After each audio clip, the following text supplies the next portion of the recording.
What a sight, guys. What a freaking sight. Dream first car, new dream car. We're balling, guys. We're balling. Anyway, what is going on, guys? Welcome back to the channel. As you can see, we've got hoods up on both cars. Jetta is broken for now. Audi is still good.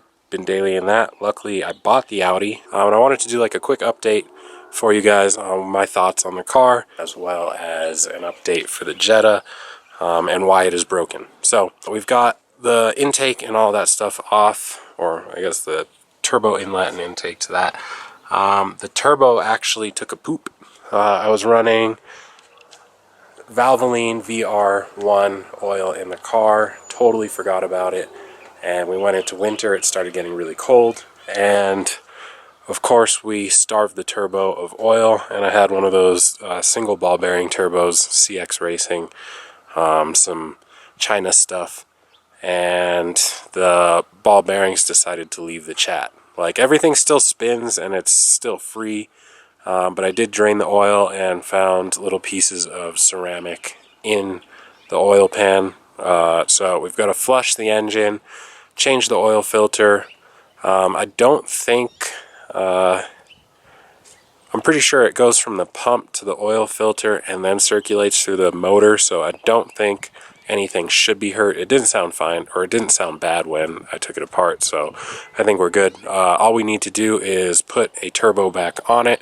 I do still have another CX Racing single ball bearing turbo, which actually has a larger compressor side but a smaller exhaust side, so it kind of makes the turbo less laggy, a lot more responsive, but it doesn't pull so hard up top.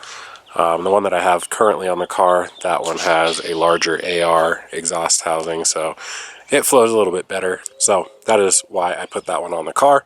But we will go back to the old turbo probably in the next week, 2 weeks, something like that. I'll get this thing going. So yeah, that is the update with the Jetta. I'm surprised the battery's not dead. It's been like 2 months and that thing still is charged up and ready to go. So it would probably start if I tried right now, but there's no oil in the motor and I don't feel like doing that.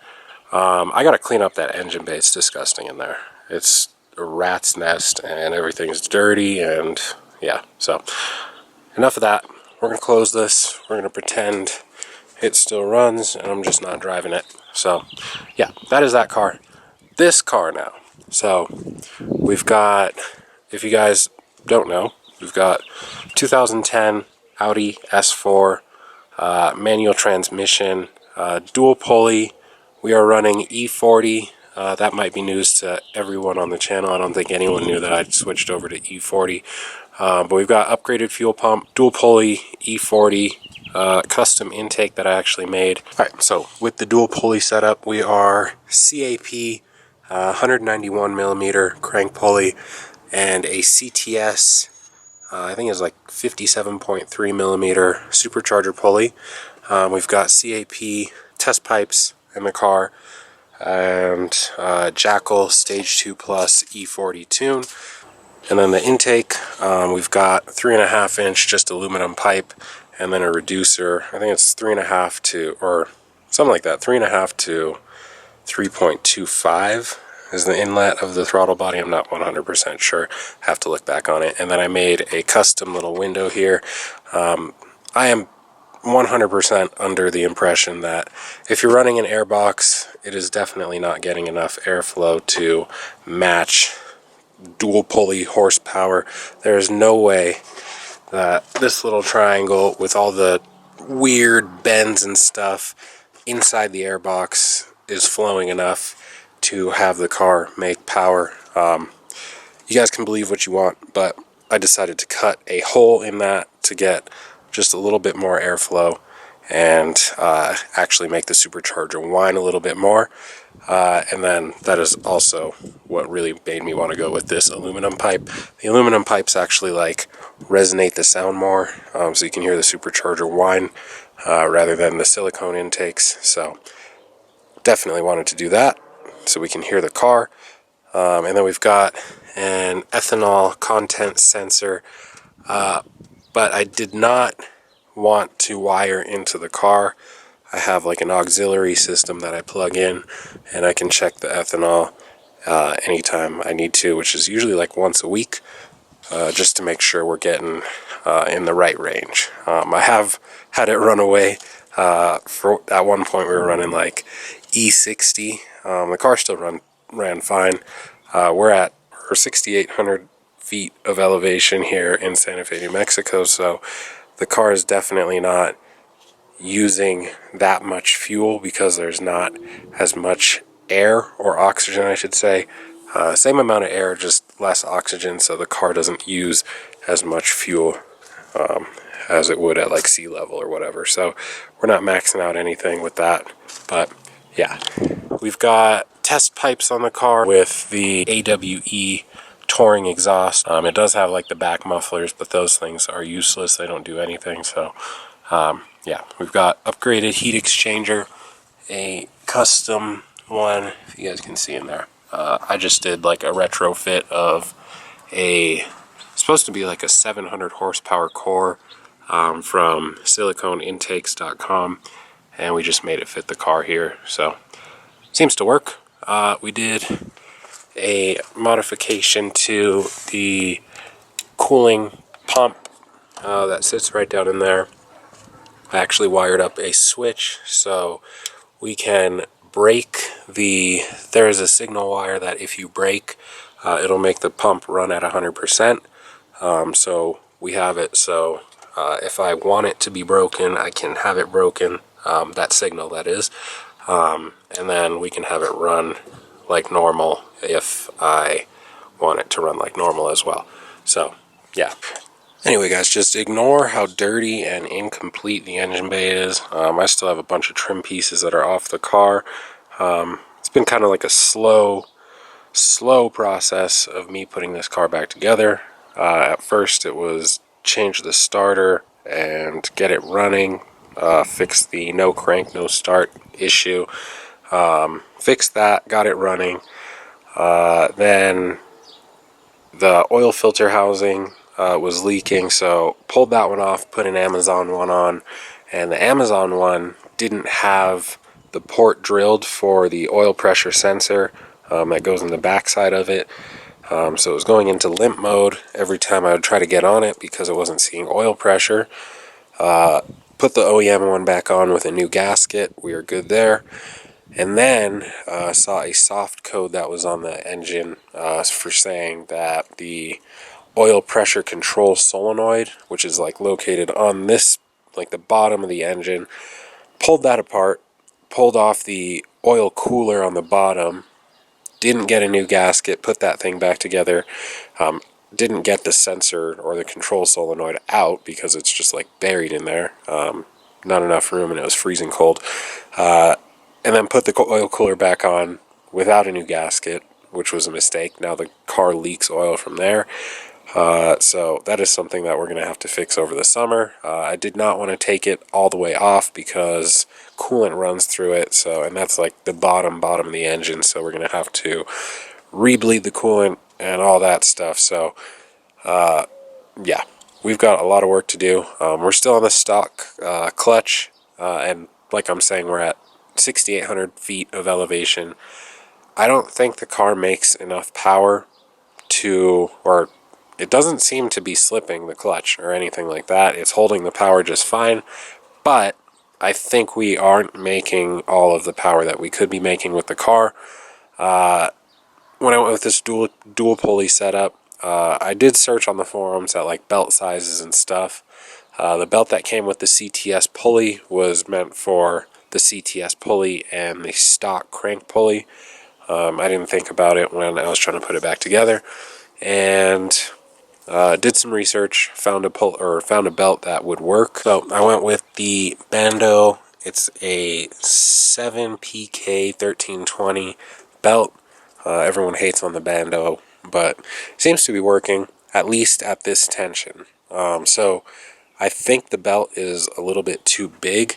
You can come in here and it's definitely kind of tight, but it's not crazy. I can bend it. If I could get a good hold on it, I would definitely, you can bend it 90 degrees fairly easily. I don't know if you guys can see that, but can definitely bend it 90 degrees. So I think the belt is actually slipping on the supercharger. I did go under here and get my hands underneath the belt and watch how they come out. So I had already done it a couple times, but there is rubber actually coming off onto my finger. As you can see, it's turning black. But so it'll do that from riding on the pulley. Of course, it's going to transfer some rubber to it. But I think the car is just so loud that I can't hear the belt slip. And how supercharger, like the belt slip, works is as the supercharger builds up boost with the screws. So screws up in here, pushing air to this side and to this side through the cooler cores, and pressure is building in this side and in this side. Alright, so as boost builds in each side of the engine, or sorry, intake, whatever you want to call it, each side builds boost, and then the resistance goes up tremendously, trying to spin the screws in the supercharger, or whatever you want to call them, the rotors. So as this thing gets harder to spin, the engine is still making its normal power. It's like, it's all good, chilling, whatever. The belt will actually start to just ever so slightly slip once it hits a certain boost pressure. The resistance hits a certain point where the supercharger is just too hard to spin for the belt. So the belt starts to just spin on its own, and it'll decrease the lifespan of your belt, of course, as well as the car just doesn't make as much power. And I've been saying it to all my friends and whatnot. It just doesn't feel like the car pulls as hard as this car does in the upper RPMs, which is where belt slip would start to occur. The higher you go up in the RPMs, it just feels like it falls on its face crazy. This thing pulls so hard down low. It's supposed to be like 450 horsepower to the wheels-ish, maybe, probably 420, low 400s to the wheels would be a safe estimate for a car of this caliber with the dual pulley setup, V6. That's not unrealistic, but it feels like this car is way faster, just the way the power comes on. However, I know this car is way, way faster with the cars that I've lined up against with and actually kept up with or beat. A lot of 5.0 Mustangs have tried to run this car, and I have actually like walked away from those things pretty easily, but it just doesn't feel like it is making that much power. There's definitely a decent amount of low-end torque, but like I said, it doesn't even slip the clutch or anything like that, which Stage 2 Plus should definitely do.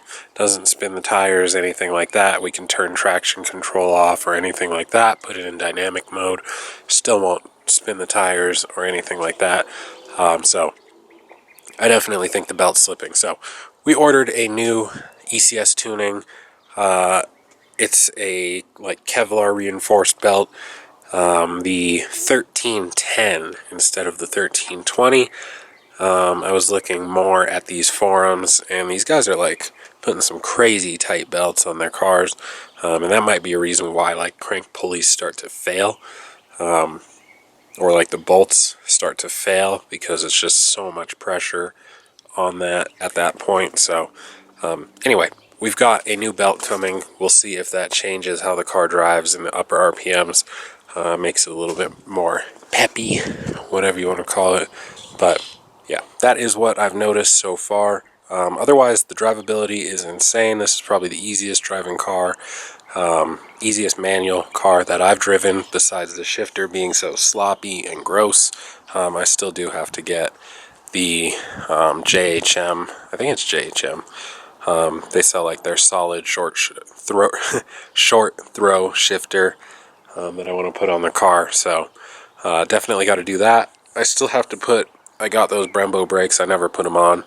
I did get the new crash support pieces for the rear bumper. The only reason why I'm not running the rear diffuser on the car is because I don't have, or I didn't have, like the metal support piece. This car got rear-ended at one point, and this side's aluminum piece is pushed in about like a ½ inch, so it sits weird.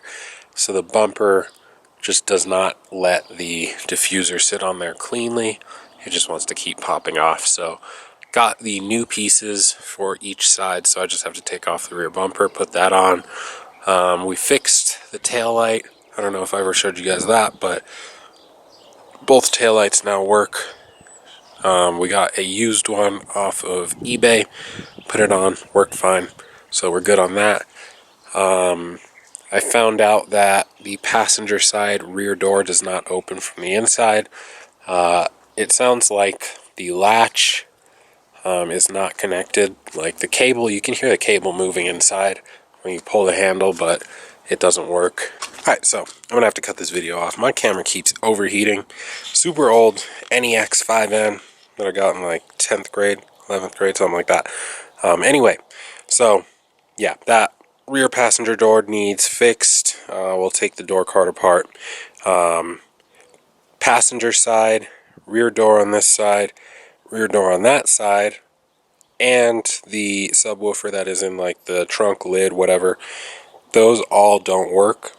So super annoying. We just have the sound coming from this center speaker here, and that one, as well as this door speaker. That all works just fine. Everything else dead. Not sure what the issue is there. So that is a little bit annoying. However, most of the time I'm just driving with the windows open, trying to hear the car because it sounds really good. So yeah, a little bit raspy for my taste, a little bit loud for my taste, but it's kind of fun having a car that makes that much noise. Something about it. Car guys understand. Normal people think it's annoying, but it's definitely kind of fun being that guy. You can drive it quiet too, but anyway, yeah, just a basic overview. My thoughts on the car are fast, fun. It's definitely different driving something this nice and luxurious, or more luxurious than this thing. What else? It is definitely a headache to work on, and I definitely don't like that, but this car hasn't left me stranded yet, so I am definitely enjoying that. This thing has been very, very reliable. Just doing oil changes I've been trying to flush it, so I've been doing them pretty accelerated, like it's been every 3 weeks basically. We've been doing an oil change on this car just to get everything out of the engine that we can. If you guys remember when I picked it up, the air filter was just caked in dirt, and there was actually like some grit in the oil when I first changed it, so definitely trying to keep on top of that and keep the engine healthy somewhat. But yeah, so I guess those are my 4 takeaways for the car. Overall, I think it was definitely worth buying, and it looks really good. I definitely do have to lower the front end. The coils were raised for transport, and I never messed with it. So yeah, anyway, that is just a quick update for you guys. Been working quite a bit and not really feeling like filming, so got to get back into it. And it's been cold. The days have been short, so when I get home it's been dark. Now it's not, so we will go ahead and try and pick back up with the videos for you guys, but that was a little update for you on both cars. And yeah, thank you guys for watching. Thank you guys for sticking around and subscribing to the channel, and we'll try and keep you guys more in the loop with some driving videos and some good content for you over the summer. So peace.